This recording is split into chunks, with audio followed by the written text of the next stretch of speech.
Hai Sobat IMC, ketemu lagi di IMC Podcast Corner bareng saya Lini Diandra. Dan kali ini Lini lagi ada di Rumah Sakit IMC Pulau Mas. Sudah bersama dengan Dr. Anak Agung Gede Anom Indraswara, spesialis mata Fellowship Lensa.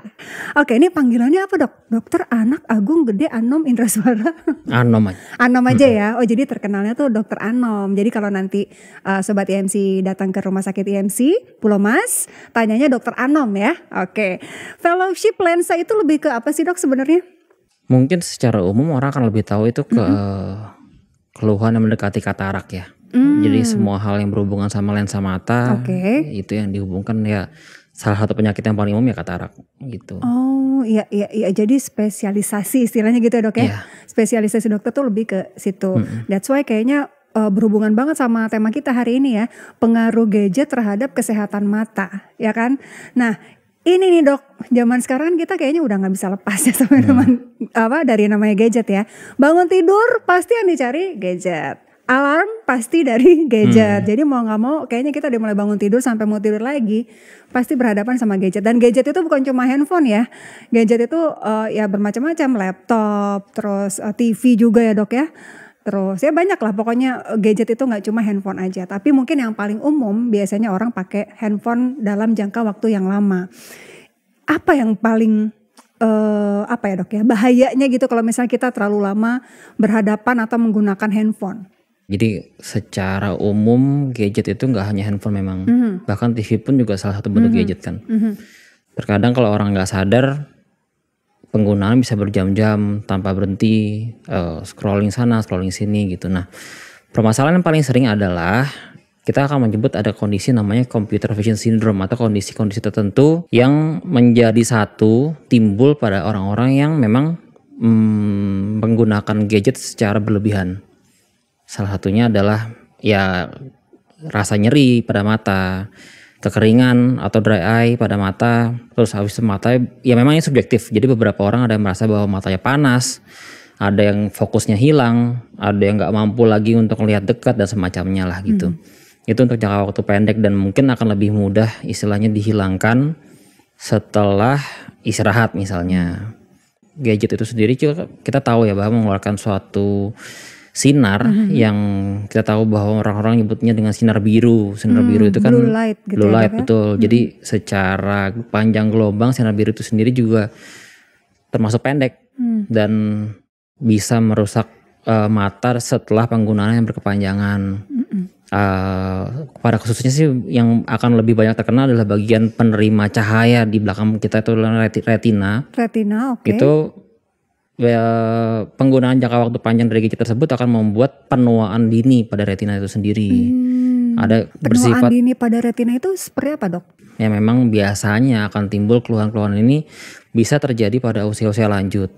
Tapi gadget ini akan membuat istilahnya percepatan lah dari status degeneratif dari retina itu sendiri. Dan kalau udah ngomongin tentang penyakit-penyakit degeneratif, sampai saat ini tuh kita masih belum ada apa yang kita bilang terapi yang bisa memutar balik waktu ke belakang dari sel-sel tubuh kita gitu loh. Jadi mau nggak mau harus dicegah sebenarnya. Ya, kalau sudah sampai jadi salah satu gejala dari penyakit degeneratif tersebut pada retina ya kita hanya bisa mencegah progresivitasnya biar nggak makin maju lagi gitu misalnya. Masalahnya tuh sekarang ya dok ya.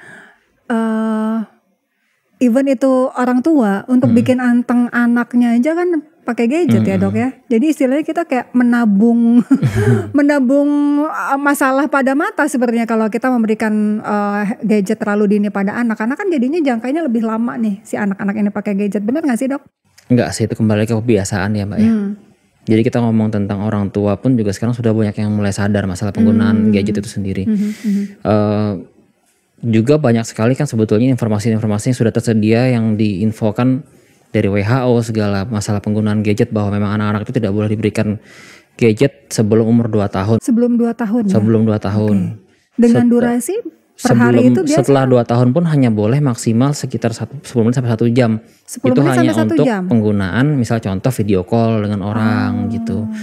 Dan itu pun juga sudah mulai banyak kan orang tua yang tahu ya mengenai hal tersebut. Cuman memang di kondisi kehidupan modern sekarang kayaknya kita akan sulit sekali untuk benar-benar memotong penggunaan gadget itu sendiri, apalagi di sekolah-sekolah sekarang hampir semuanya juga menggunakan gadget. Contohnya anak-anak tersebut, dan kita pun nggak mungkin menghentikan perkembangan zaman lah istilahnya gitu. Cuma kita hanya bisa memang menghindari penggunaan yang berlebihan. Contoh misalnya di luar pelajaran ya kita hanya bisa batasi. Dan memang kalau bisa usia-usia di umur di bawah 5 tahun tuh sebisa mungkin dihindari penggunaan gadget. Karena apa? Karena efek nggak cuma di mata kan, dari perkembangan juga, masalah kejiwaan juga gitu. Jadi ya mungkin memang itu akan bisa dijelaskan sama pihak yang lebih kompeten lah untuk masalah kejiwaan. Tapi kalau untuk di bagian mata sendiri juga memang yang paling ditakutkan pada orang tua kan memang masalah kacamata ya, gitu. Nanti kita akan bahas lebih lanjut lagi mungkin. Memang benar kalau untuk anak sendiri tuh memang sebisa mungkin janganlah sampai kesentuh masalah gadget itu. Dok, sedikit bahas tentang si durasi tadi ya. Dokter bilang antara 10 menit sampai 1 jam. Berlaku juga gak sama orang dewasa? Durasi yang ideal tuh segitu gitu? Enggak, jadi memang kalau untuk orang dewasa sendiri sudah diberikan anjuran oleh WHO, ada namanya metode 20-20-20. Jadi istilahnya penggunaan gadget selama 20 menit, istirahat 20 detik dengan cara melihat yang jarak 20 kaki atau 6 meter. Gitu. Itu adalah untuk salah satu cara untuk mencegah terjadinya terbentuknya dari computer vision syndrome tadi. Jadi secara fisiologis memang penggunaan mata yang bisa diringankan dengan cara 20-20 itu cukup besar ya. Salah satunya adalah stretching otot mata, karena pada saat kita melihat di bawah 6 meter mata kita itu akan bekerja, atau namanya akomodasi. Mungkin orang-orang pada mulai tahu mengalah akomodasi itu sendiri. Nah pada saat sudah mulai di atas 6 meter, di atas 20 kaki itu mata kita rileks gitu. Nah jadi pada saat kita menggunakan komputer selama berjam-jam, mata kita dipaksa tuh untuk bekerja terus, nggak ada istirahatnya. Itu terlepas dari masalah dari si cahaya sinar biru tadi ya. Ini hanya masalah fokus mata jarak dekatnya aja. Jadi sebenarnya ada rumusnya ya Sobat IMC ya, 20-20-20. Jadi setelah 20 menit kita coba alihkan dulu pandangan gitu ya dok ya. Tadi dokter juga sempat mention tentang kacamata ya kan. Nah sekarang juga saya ngeliat nih fenomenanya memang anak-anak kecil bahkan balita gitu ya.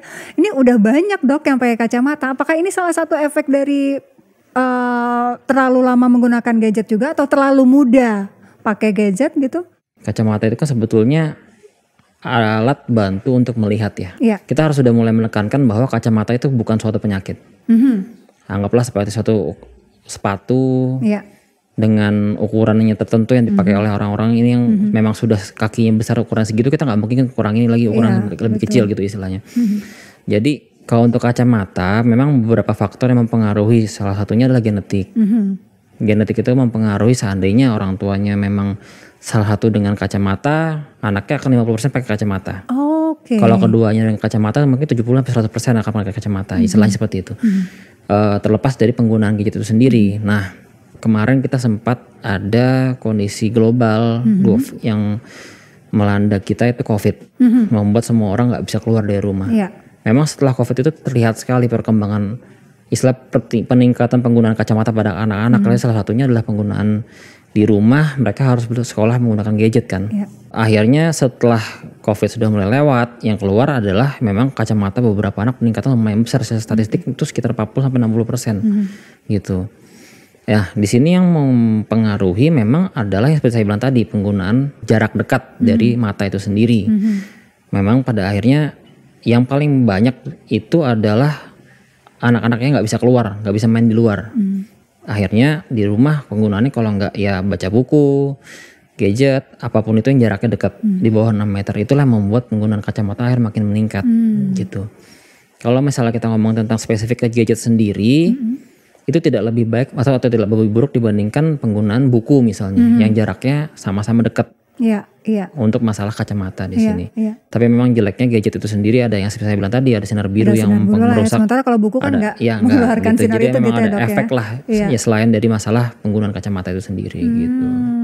Nah ini dok, kalau kita spesifik lagi membahas tentang lensa misalnya dok ya. Nah kan sekarang kalau misalnya saya datang nih ke toko kacamata, itu kan tipenya suka banyak tuh dok ya.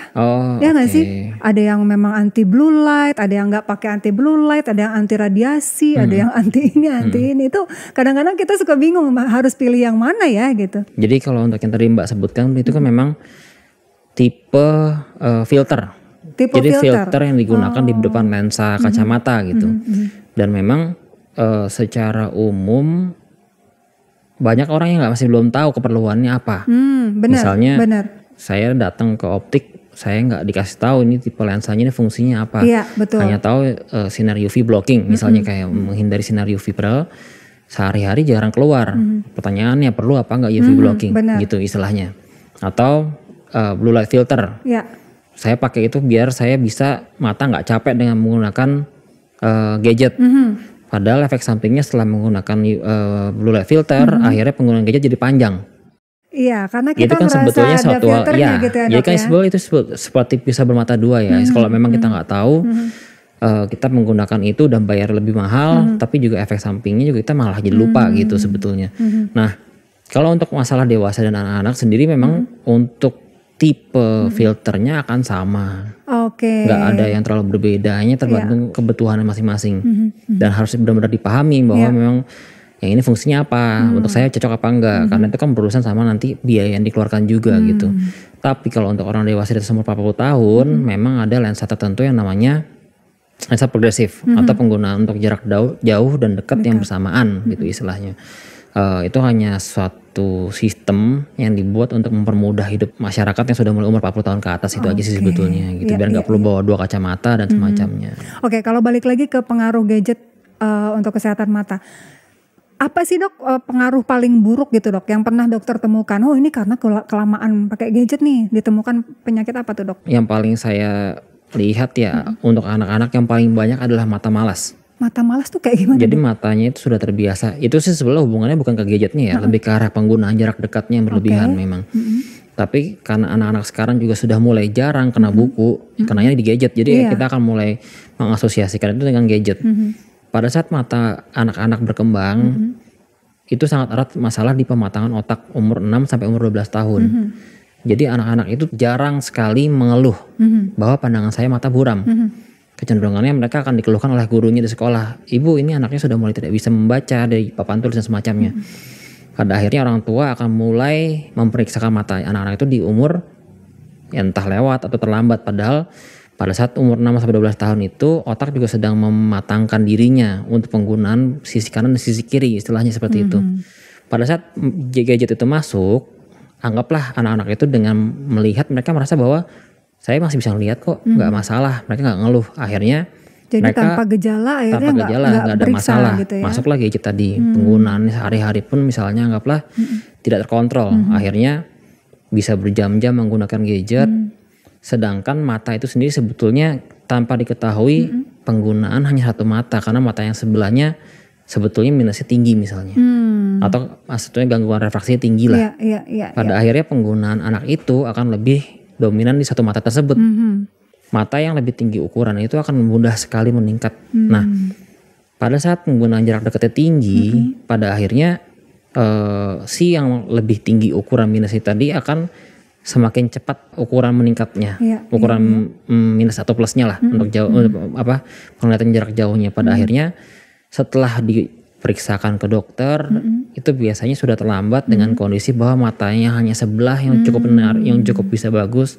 Dengan mata yang lebih tinggi ukuran minusnya itu sudah masuk ke mata malas atau amblyopia. Mata malas tuh kalau ada kelihatan secara fisik gak sih Dok? Misalnya bayangan kita kan mata malas gini gitu ya. Kayak beler gitu gak sih? Sebenarnya lebih cenderung kalau mata malas itu, kenapa dikatakan mata malas adalah penggunaannya nggak bisa maksimal.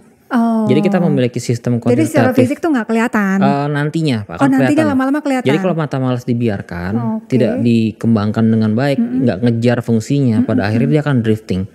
Posisi bola mata kan nggak bisa lurus lagi pada akhir nantinya. Oh gitu. Ya orang bilang apa ya, jareng ya, gitu. Iya. Ada awal-awal mungkin jarengnya hanya sesekali, misalnya lagi bengong, akhirnya dikabur, drifting keluar, dipanggil fokus di tengah lagi.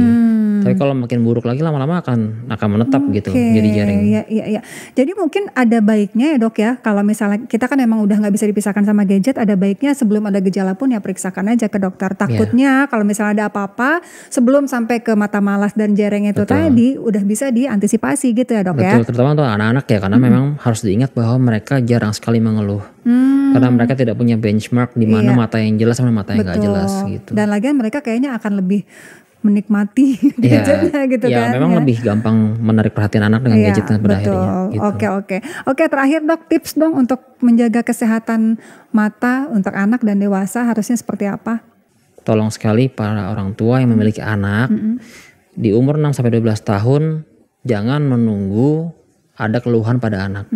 Periksakan aja nggak masalah dan jangan pernah berpikir bahwa kacamata itu merupakan suatu penyakit. Umur 6-12 tahun itu sangat dibutuhkan, misalnya seandainya memang mereka membutuhkan alat bantu refraktif lah bisa dibilang seperti itu. Untuk orang dewasa sendiri bukan berarti bisa menyepelekan penggunaan kacamata. Contoh misalnya memang sudah tidak nyaman untuk melihat jarak dekat di umur 40 tahun ke atas, usahakan gunakan ukuran yang sesuai. Ya. Kalau memang sudah ada ukurannya, digunakan setiap hari secara teratur. Jangan sampai kalau merasa bahwa saya pakai kacamata, ini takutnya akan meningkat ukuran cepat. Enggak, itu suatu paradigma yang harus mulai diubah. Gitu, dan terimalah kenyataan ya. Kalau udah umur 40 tahun udah terima aja kenyataan, udah saatnya plus gitu matanya. Oke, terima kasih Dokter Anom dari Rumah Sakit IMC Pulau Mas. Kalau pengen tahu jadwalnya Dokter Anom itu ada di websitenya IMC. Kemudian download juga IM Care, itu adalah aplikasi ya, bisa di-download di handphone Anda. Kemudian follow juga sosial medianya Rumah Sakit IMC, ada di sini, ada Instagram dan juga subscribe channel YouTube kita untuk bisa selalu nonton IMC Podcast Corner. Oke, saya Leni Diandra, sampai jumpa.